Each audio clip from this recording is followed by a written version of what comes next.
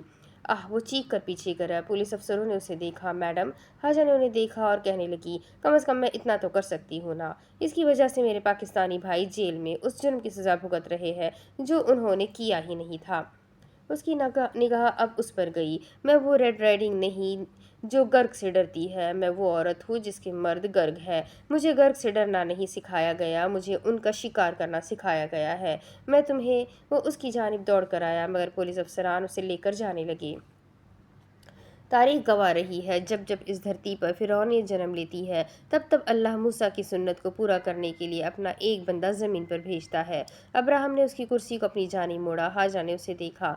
آج اگر ہم نے ٹیپنگ ٹیلی فون نہ کی ہوتی تو تم تو گئی تھی۔ اس نے اسے جھڑکتے کرسی کو جھنجھوڑا تھا۔ بلی ان کی جانب متوجہ ہوا۔ ابراہم، بس اب مت کہو اسے کچھ۔ وہ رنجیدہ ہو گئی۔ اس نے اسے دیکھا اور کہنے لگی، تمہیں ہر بات میں میری ہی غلطی دکھائی دیتی ہے۔ مجھے شروع سے ہی یہی سکھایا گیا ہے، ہر بات میں میری غلطی ہوتی ہے اور ہمیشہ میری ہی غلطی ہو سکتی ہے۔ وہ تھکان سے اٹھنے لگی۔ بلی نے اسے دیکھا۔ اب تو میرے پیر سوج رہے ہیں۔ وہ ہم کلامی کرتے ہوئے جانے لگی۔ میرے معصوم بچے، دنیا کو محسوس کیے ابھی انہیں پورے 2 ماہ بھی نہیں ہوئے اور انہوں نے کیا کچھ دیکھ لیا۔ قاتل، زناکار، اسمگلر، رشوت خور، کورٹ کچہری کے چکر اور خون خرابہ۔ بلی اور ابراہم نے ایک دوسرے کو دیکھا۔ اس نے بٹن سے اپنا کلاک کوٹ کھولا اور کندھے پر لٹکایا۔ میرے بچے اپنے باپ کی طرح بہت صابر ہے اور میں پورے یقین سے کہتی ہوں یہ بہت ذہین ہوں گے۔ ابراہم غصہ ضبط کیے دیدے پھیلا کر ہنسا۔ اس نے اسے دیکھا اور اس کا تعاقب کرنے لگا۔ تمہیں ہم دونوں کو کچھ نہیں کہنا؟ کیا ساری تحسین و آفرین تمہارے بچوں کے لیے ہے؟ بلی کو ہنسی آئی اور حاجرہ ہم کلامی کرتے ہوئے چلتی رہی۔ ایک بار میرے بچے دنیا میں آ جائے میں ان کو کبھی بھی کورٹ کا چہرہ نہیں دیکھنے دوں گی۔ اوئی! ابراہم نے تالی بجائی۔ Hajra, My babies, I love you, mother. I love you, mother. Any your father. مگر وہ اسے نظر انداز کیے چلتی رہی۔ حاجرہ سیاہ پینٹ پر سفید ڈھیلی کالر شرٹ میں ملبوس تھی، ہاتھ میں بلیزر پکڑے CPS کے دفتر میں کھڑی تھی۔ بلی کرسی پر ہاتھوں کی تکون بنائے بیٹھا تھا۔ ابراہم نے ایک ایک کر کے میز پر پڑی غذائی گولیوں کی بوتلیں، کاغذات، تصاویریں اور اب ایک کیسٹ دیکھی۔ اس نے ان دونوں کو دیکھتے ہوئے پوچھا، یہ سب کیسے کیا؟ حاجرہ نے سینے سے بازو لپیٹ لیے۔ بالوں کی رف پونی ٹیل بنی ہوئی تھی۔ اس کا جرم ثابت کرنے کے لیے صرف گواہی کافی نہیں تھی۔ پولیس اسے حراست میں رکھ سکتی تھی لیکن پری ٹرائل پر چھٹ جاتا۔ بلی نے چٹکی بجائی۔ اس نے محفوظ ہوتے اسے دیکھا، اس لیے ہم نے اس کی ایک ریکارڈنگ اور گرفتاری کی خبر پر اس کی گاہکوں سے ملاقات کی۔ حاجرہ نے آگے بڑھ کر ایک لسٹ اس کے آگے کی۔ یہ ان عورتوں کی فہرست ہے جس کے ساتھ اس نے چھیڑ چھاڑ کی ہے۔ جواباً اس نے کہا، یہ مجھے پتہ ہے۔ حاجرہ کی آنکھیں ذرا پھیلی۔ سوال یہ ہے کہ یہ تم دونوں نے کیسے تیار کی اور یہ عورتیں گواہی دینے کے لیے مانی کیسے؟ بلی نے تالی بجا کر میز پر ہاتھ مارے۔ حاجرہ پیچھے سے ہوا میں مصنوعی پنکھا ہلائے بولی، سیٹلمنٹ۔ ساتھ اس نے آنکھیں چینی کیے، پلکیں جھپکی۔ اسے ہنسی آئی۔ اچھا۔ بلی نے کیسٹ کی جانب اشارہ کیا۔ یہ اینا کی اسپتال کی فوٹیج تھی جو میں نے وہاں سے چرائی تھی۔ حاجرہ نے اس سے کہا تھا صرف اس پر نظر رکھنے والے آدمی کا حصہ کٹوا کر باقی سب چھوڑ دے اور اس نے ایسا ہی کیا تھا۔ اس سے ہمیں اس کے گاہکوں کا پتہ چلا۔ وہ گاہک جو اس کے ریکارڈ میں بھی موجود نہیں تھے، جو نشے پر تھے، انہیں ہم نے اس کی ریکارڈنگ سنائی اور انہوں نے ہمیں اس کی گولیاں دے دیں۔ ان میں سے آدھی گولیاں غذائی طاقت کی ہیں اور آدھی نشے کی۔ انہوں نے ہمیں اس وعدے کے عوض گولیاں دی کہ ہم ان کا نام نہ لیں اور یہ گولیاں تمہیں کیسے پلان کرنی ہے یہ تم جانتے ہو۔ وہ سانس لینے کے لیے رکا، پھر کہنے لگا، جو نشے پر تھی وہ حسین تھی جن کے ساتھ اس نے چھیڑ چھاڑ کی، ان سے ہم نے جنسی تشدد کی گواہی کی مطابقت کی کیونکہ نشئی بننے سے بہتر مظلوم بننا ہی تھا۔ آگے سے جھٹ سے حاجرہ کہنے لگی، اور ان سے وعدہ کیا گیا کہ ان کی عزت کا تماشا نہیں بنے گا۔ بلی نے تصویروں کے پرنٹ پر انگلی رکھی۔ یہ ان عورتوں کے نام جنہوں نے ہم سے بدتمیزی کی اور ہمارے منہ پر دروازے بند کیے۔ حاجرہ کرسی کھینچ کر بیٹھی۔ ابراہم نے ہنسی ضبط کیے انہیں دیکھا۔ اور تم نے ان پر بھی الزامات لگانے میں لگانے ہیں۔ میں اس کے خلاف چھیڑ چھاڑ کی گواہی نہیں دے سکتی کیونکہ میں اپنی مرضی سے اس کے ساتھ گھومنے گئی تھی۔ مجھے پتا ہے یہ سب غیر قانونی ہوا ہے، لیکن تم مجھ سے بہتر جانتے ہو کہ تمہیں اسے قانونی کیسے بنانا ہے۔ بلی نے میز بجائی۔ اب دیکھو، وہ اس کی جانب متوجہ ہوئے۔ ہم نے ثبوتوں سے میز بھر دی ہے اور اگر اب بھی تم اسے اندر نہیں کروا پائے تو حاجہ نے اسے ہاتھ دکھایا۔ لعنت! اس نے سنجیدگی سے انہیں دیکھا۔ حاجہ نے خود ستائی سے اپنی جانب اشارہ کیا۔ دیکھو، میں نے کیسے ایک ثبوت اور ایک سنی ہوئی بات سے تمہارا کیس تیار کر دیا ہے۔ ایک چینی مقولہ ہے، جو انسان پہاڑ ہلا کر رکھ سکتا ہے وہ چھوٹے چھوٹے پتھر اٹھانے سے کوشش کا آغاز کرتا ہے۔ یہ کہتے اس کے لبوں پر زخمی مسکراہٹ اتری۔ یہ میں نے شاذ سے سیکھا ہے، کسی چیز کو بھی حقیر نہ جاننا اور اس کا استعمال کرنا۔ اس کی پلکیں اٹھی۔ میں نے تم سے کیا کہا تھا؟ لہجہ پھر سے نارمل ہوا۔ میرے مفروضے ہمیشہ درست ہوتے ہیں، لیکن یہ زمانہ ہی ایسا ہے۔ بلی نے سر کو خم دیا۔ بالکل، یہاں سچ کی پہلے تصدیق ہوتی ہے، پھر اس کی بہت بری طرح نفی ہوتی ہے اور پھر اسے قبول کیا جاتا ہے۔ چلو، وہ کرسی پیچھے لے کر گئی اور پھر اٹھنے لگی۔ ابراہم نے اسے بغور دیکھا۔ یہ تم نے آج اپنا کیا حال بنایا ہوا ہے؟ وہ خود کو دیکھتے کہنے لگی، میں کچھ بھی پہنوں میں خوبصورت ہی لگتی ہوں۔ کنگھی نہ کرنے کی وجہ سے اس کے بال گھنگھرالے لگ رہے تھے۔ اس نے اپنی لٹ کان کے پیچھے اڑسی۔ چاہے میں آلو کی بوری ہی کیوں نہ پہن لوں۔ بلی اور ابراہم نے ایک دوسرے کو دیکھا۔ اس کی اس بات سے مجھے میرلین مونروے یاد آ گئی۔ ابراہم نے یہ کہتے اسے جاتے ہوئے دیکھا تو وہ بولا، سنو تو۔ بلی بھی اٹھنے لگا۔ اس نے مڑ کر اسے دیکھا۔ کیا تم واقعی یہاں کام نہیں کرنا چاہتی؟ کیونکہ تم نے واپس آ کر 4 مجرموں کو پکڑوانے میں ہماری مدد کی ہے۔ وہ ذرا مسکرائی اور سوچنے لگی، یہ مغرب ہے، یہاں لیڈی جارجیانا پکڑی گئی، وہ میرا پاکستان تھا، وہاں سردار تو پکڑا گیا، مگر اس کے ساتھ کرپشن کرنے والے اشراف اور سیاستدانوں کا کوئی بال بھی بیکا نہیں کر سکا۔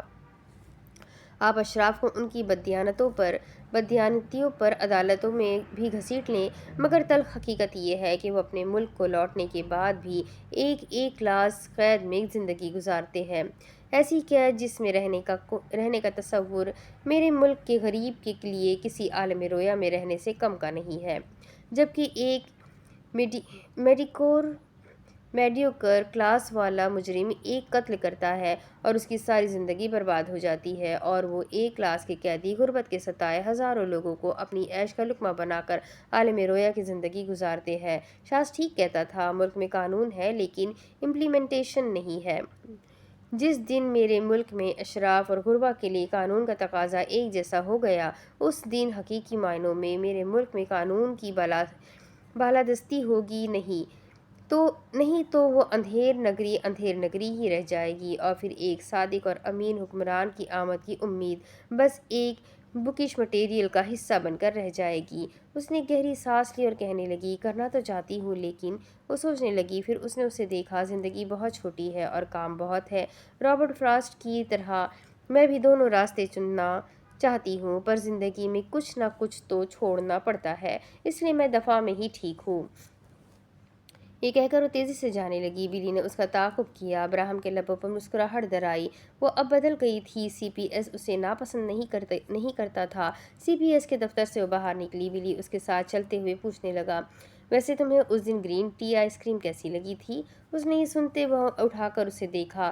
مجھے اس دن اینا کی وجہ سے زبردستی جاپانی کھانا پڑا تھا، ورنہ مجھے تو چینی کھانا ہی پسند ہے۔ اس نے ہاتھ ملے، چلو آج تمہارے عاشق اینا کی یاد میں جاپان کا مشہور کھانا سوشی لے لیتے ہیں۔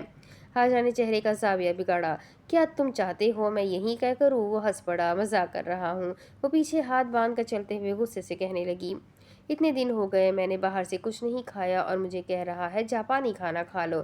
اسے ایک دم خیال آیا، لیکن ماننا پڑے گا چینی کے مقابلے جاپانیوں کی میز پر بیٹھنے کی تہذیب شاندار ہے۔ مجھے جاپانی انداز پسند ہے لیکن چینی کھانا میرا پسندیدہ ہے۔ تم چاہو تو ہم چینی کھا سکتے ہیں۔ بلی نے موڑ سے اسے دیکھا، خاموشی سے گھر چلو، میری طرف ممی آئی ہے۔ یہ سنتے ہوئے خوشگواری سے بولی، کیا مسز ایلا آئی ہے؟ جواباً اس نے کہا، ہاں، اس لیے مجھے جلدی گھر جانا ہے۔ کوری اکیلی ہے، ماں بھائی بھابھی اور بچے سب آئے ہیں۔ یہ سنتے ہوئے محظوظ ہوئی، واہ! اس نے تالی بجائی، کوری تو صحیح پریشان ہوئی ہوگی۔ اس نے لب دبائے، چونکہ وہ میرا خاندان ہے تو مجھے اس کی مدد کرنی چاہیے، پتہ ہے۔ وہ کہنے لگی، میرے ملک میں سسرال والے آئے تو سارا کام بہو ہی کرتی ہے۔ یہ سنتے بلی بے حد متاثر ہوا، واہ واہ! اس کے ہاتھ میں اس کے ہاتھ ہوا میں اٹھے۔ حاجہ چونک اٹھی۔ اس لیے میرے بہت سے دوستوں نے جنوبی ایشیا کی لڑکیوں سے شادی کی ہے۔ کیا مطلب کیا ہے تمہارا؟ اس کو برا لگا تھا۔ مطلب یہ کہ تمہارے ملک میں ابھی بھی شیکسپیئر کا زمانہ چل رہا ہے، کیا یہ اچھا نہیں؟ اس نے خفگی سے اسے ہاتھ دکھایا۔ اوہ بکو مت۔ اس نے ہاتھ ہوا میں ہلایا۔ تم بالکل میری ساس کی طرح بات کر رہے ہو۔ اس نے اس کے چہرے کے تاثرات پڑھنے کی کوشش کی۔ مجھے ایسا کیوں لگ رہا ہے؟ تمہاری اور تمہاری ساس کی بنتی نہیں؟ اس نے اسے دیکھا۔ ہاں بالکل ایسا ہی ہے، اور یہ تو ظاہر تھا، میرے والد کی وجہ سے وہ بیوہ ہوئی، ان کا گھر ان سے چھن گیا، تو یہ تو نارمل سی بات ہے۔ ہم ایک ساتھ ہی رہتے تھے، لیکن زیادہ وہ بات نہیں کرتے تھے۔ بات کرتے تھے تو بحث ہوتی تھی۔ انہیں مجھ سے اور بھی شکایتیں تھیں۔ میں گھر کو وقت نہیں دے پاتی تھی، لیکن میری بھی ضرورتیں تھیں، کیونکہ مجھے اپنا گھر چلانا تھا۔ وہ یاد کرنے لگی۔ اسٹڈی میں وہ اور شاز بیٹھے تھے۔ وہ تبصرہ کر رہی تھی۔ دھوکہ دہی اور امانت میں خیانت کا الزام ایک ساتھ نہیں لگ سکتا۔ یہاں جھول ہے، حد ہو گئی ہے۔ آواز پر انہوں نے سامنے دیکھا۔ بانو نسرین غصے میں اس کے سامنے کھڑی تھی۔ اس نے کہا تھا یہ جمعے کو باورچی خانہ دیکھے گی۔ اچھی شادی ہوئی ہے، ہر کام میں ہی کر رہی ہوں۔ بانو، اس نے قلم چھوڑ دیا۔ شاز کہنے لگا، اماں آج خادمہ آئے گی۔ جواباً وہ کہنے لگی، ہماری صورتحال ایسی نہیں، ہم خادمہ رکھے، ہم اپنے راز کسی کو نہیں دے سکتے۔ انہوں نے حاجرہ کو دیکھا۔ کم از کم آج اسے کچھ بنا دو۔ بانو، آپ کا بیٹا اور میں ایک رشتے میں ہے، ریستوران میں نہیں، جو اسے کھانا بنا کر دینا میرا کام ہے۔ ہاں دیکھو، وہ آگ بگولا ہوتے ہوئے شاہ سے شکایت کرنے لگی۔ حاجہ نے حال میں نفی میں سر ہلایا اور بات جاری رکھی۔ اب میں نے جب اپنی حالت کا جھوٹ بولا تو وہ میرا خیال رکھنے لگی تھی، لیکن یہ تو صاف تھا وہ میرا خیال کیوں رکھ رہی تھی۔ بچوں کے بعد وہ پھر ویسی ہو جائیں گی، لیکن خیر ہے، ہر رشتہ بہترین ہو سکتا، کچھ رشتوں کو خامیوں کے ساتھ ہی قبول کرنا ہوتا ہے۔ تو کیا تم شاز کے ملتے واپس چلی جاؤ گی؟ اس کے سوال پر وہ ذرا چونکی، پھر اس نے اسے دیکھا اور سیدھا دیکھتے ہوئے چلنے لگی۔ واپس جانے کا کوئی ارادہ نہیں، وہاں جا کر 3 بچوں کو پالنا بہت مشکل ہے۔ بلی اس کی بات پوری توجہ سے سن رہا تھا۔ یہاں ان کو اچھی تعلیم ملے گی، توجہ ملے گی اور مالی مسئلہ بھی نہیں ہوگا۔ مجھے اپنے خاندان کو بھی دیکھنا ہے، میرا بھائی یہاں آ جائے گا تو وہ اپنا خرچہ خود اٹھا لے گا۔ شاز کی ماں کو بھی مجھے بلانا پڑے گا، نہیں تو پیچھے میرا خاندان بہت باتیں کرے گا۔ بھائی کو بلا لیا، ساس کو چھوڑ دیا۔ نینی میں رکھنا نہیں چاہتی۔ نینی کا رواج انگلستان سے شروع ہوا تھا اور خاص طور پر لندن میں نینی کی بہت عزت کی جاتی تھی، یہاں تک کہ شاہی گھرانے کی شہزادیوں کو بھی ان کی نینی ہی پالا کرتی تھی۔ ویسے بھی گھر آ کر 3 بچوں کو پالنے والی نینی ڈھونڈنا مشکل ہے، اور کسی اور کے گھر میں اپنے بچوں کو چھوڑنا نہیں چاہتی۔ میری ساس یہاں ہوگی تو خوش بھی رہے گی، اور میرے بچے پاکستانی ماحول سے بھی واقف ہو جائیں گے۔ کبھی واپس جائے تو میرے خاندان والوں سے بات تو کر سکیں گے، نہیں تو اگر یہاں وہ کسی انگریز کی نگہداشت میں رہے تو میرے داجی مجھے کل کو بہت سنائیں گے کہ بچے انگریز بنا دیے۔ میری ساس شاز کا بچپن نہیں دیکھ سکی تو میرے بچوں کے ذریعے وہ اپنے پوتوں کا بچپن بھی دیکھ لے گی۔ وہ یہاں کبھی آنا تو نہیں چاہے گی، پر ان کا آنا میرے لیے ہر لحاظ سے بہتر ہے۔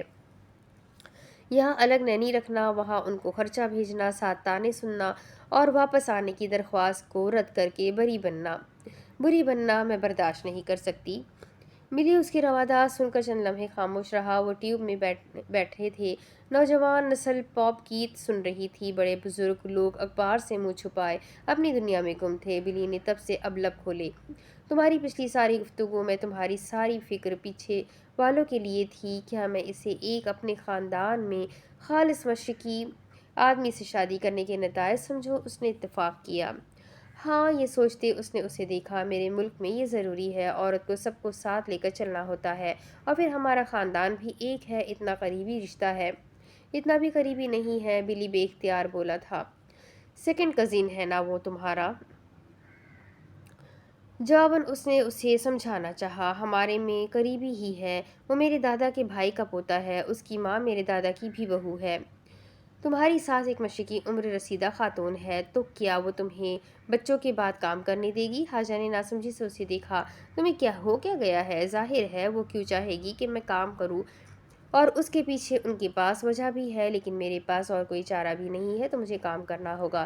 اس مغرب میں رہنا ہے جہاں لوگ سوچ سمجھ کر اولاد پیدا کرنے کا فیصلہ کرتے ہیں، اور 3 بچوں کو پالنا بھی آسان نہیں۔ تڑوا بچوں کا ہونا عالم رویا ہے، لیکن انہیں پالنا حقیقت۔ زندگی ایسی ہی ہے، ایک لمحے عالمی رویا، اگلے لمحے حقیقت۔ میری چھوٹی چچی کا کہنا ہے، بچوں کو کھانا کھلانا ماں کا کام ہے، جو لطف ماں کے کھلانے سے ہے وہ کسی کے نہیں، جبکہ میرا ماننا ہے بچوں کی ذمہ داری 50-50% کے حساب سے لینی ہوتی ہے۔ لیکن میں کسی رائے کی تصدیق نہیں کرنا چاہتی، بس خاموش رہ کر ان کا احترام کر سکتی ہوں۔ اپنے دل کا حال سناتے ہوئے بلی کے ساتھ اس کے گھر آئی تھی۔ لان میں اس کی بھتیجی اور بھتیجیوں نے شور برپا کیا ہوا تھا۔ کوری کا موڈ شدید قسم کا بگڑا ہوا تھا۔ بلی اسے دیکھ کر فکر مند ہو گیا۔ حاجہ نے جیسے مسز ایلا کو دیکھا ان کی جانب چلی آئی۔ مسز ایلا، بونی لیس، وہ کہتے ہی ایک دم رکی۔ میرا مطلب انہوں نے کی بونی بھین۔ اسکاٹش زبان میں خواتین کے لیے بھین کا لفظ استعمال ہوتا ہے، لیس کنواری لڑکیوں کے لیے ہوتا ہے۔ حاجہ مسکرا پڑی۔ تمہارے بارے میں جان کر مجھے بہت خوشی ہوئی۔ وہ بلی کی بھائی سے مل کر مسز ایلا کے ساتھ بیٹھی۔ انہوں نے میز پر پڑی ایک کتاب اٹھا کر اس کی جانب بڑھائی۔ میں نے تمہارے لیے کتاب خریدی ہے۔ میرے لیے؟ اس نے یہ پوچھتے کتاب کو دیکھا۔ بلی کوری کی جانب چلا آیا۔ وہ روٹتے ہوئے اندر جانے لگی۔ وہ اس کے پیچھے جانے لگا۔ جانے من ہاجرہ اس کتاب کو دیکھ رہی تھی۔ یہ کتاب دوران حمل اور زچگی کی تربیت کے لیے کی کتاب ہے۔ اس میں یہ بھی طریقہ ہے کہ مائیں کام کے ساتھ بچوں کو دودھ کیسے پلا سکتی ہے اور اسے کتنی دیر تک اور کیسے استعمال کر سکتی ہے۔ مشکور انداز میں بولی، بہت شکریہ مسز ایلا۔ اب وہ بچوں کی جانب متوجہ ہوئی۔ بچے شور مچا رہے تھے، یہاں سے وہاں بھاگتے، گھر کی چیزیں اٹھا کر باہر لے کر آ رہے تھے۔ گھر سے کوری باہر چلی آئی، ہاتھ میں سینی تھی۔ پیچھے سے بلی چائے لے کر آ رہا تھا۔ بیچارہ بلی، اسے اس کی حالت دیکھ کر ترس اور ہنسی آ رہی تھی۔ درخت پر بیٹھی چڑیا کی چوچو پر بچے درخت کی جانب گئے۔ حاجہ نے انہیں دیکھا اور اٹھی۔ یہ دونوں گھر بنا رہے ہیں۔ بچوں نے چڑیا اور چڑے کو دیکھ کر تبصرہ کیا تھا۔ حاجہ عقب پر ہاتھ پیچھے باندھ کر کھڑی تھی۔ گھر صرف چڑیا بناتی ہے۔ ایک ایک کر کے اس نے اس کے بھتیجوں اور بھتیجی کو دیکھا۔ چڑا صرف چڑیا کے تنکے لانے میں مدد کرتا ہے۔ گھر چڑیا ہی بناتی ہے اور انڈوں پر وہ بیٹھتی ہے۔ انڈے؟ دونوں لڑکے یہ سنتے پوری توجہ سے اسے اوپر دیکھنے لگے۔ یہ گھونسلہ اتنی اوپر کیوں بن رہا ہے اور یہ انڈے کب دے گی؟ حاجرہ آگے چلی آئی۔ اوپر اس لیے بن رہا ہے تاکہ کوئی بد انسان یا جانور چڑیا اور اس کے بچوں کو نقصان نہ پہنچائے۔ یہ کہتے اس نے خود کو دیکھا۔ شاید اس لیے اب وہ بھی واپس نہیں جانا چاہتی تھی۔ جب گھونسلہ بن جائے گا وہ تب انڈے دے گی۔ وہ بھی چاہتی تھی شاذ موسم سرما تک آ جائے۔ اس کا گھر ہوگا تو وہ گھر میں محفوظ رہے گی اور چڑا اس کی خوراک اور باہر کے کام سر انجام دے گا۔ بچے سر اٹھا کر اوپر دیکھ رہے تھے۔ جانور بچوں کے پیدا ہونے تک اپنی ذمہ داریاں سر انجام دیتے ہیں اور ایک دوسرے کے ساتھ رہتے ہیں۔ چڑا اس بات کا خیال رکھتا ہے اوپر کوئی انہیں خطرہ پہنچانے نہ آئے، کیونکہ اس وقت چڑیا صرف انڈوں کو دیکھ سکتی ہے۔ اور چڑیا کو خطرہ کس سے ہوتا ہے؟ بلی کی بھتیجی نے اس سے پوچھا تھا۔ اس کا بھائی بولا، سانپ سے۔ سانپ کے ذکر پر اس نے اس بچے کو دیکھا۔ سردار کی تنظیم کا علامتی نشان اسے یاد آیا۔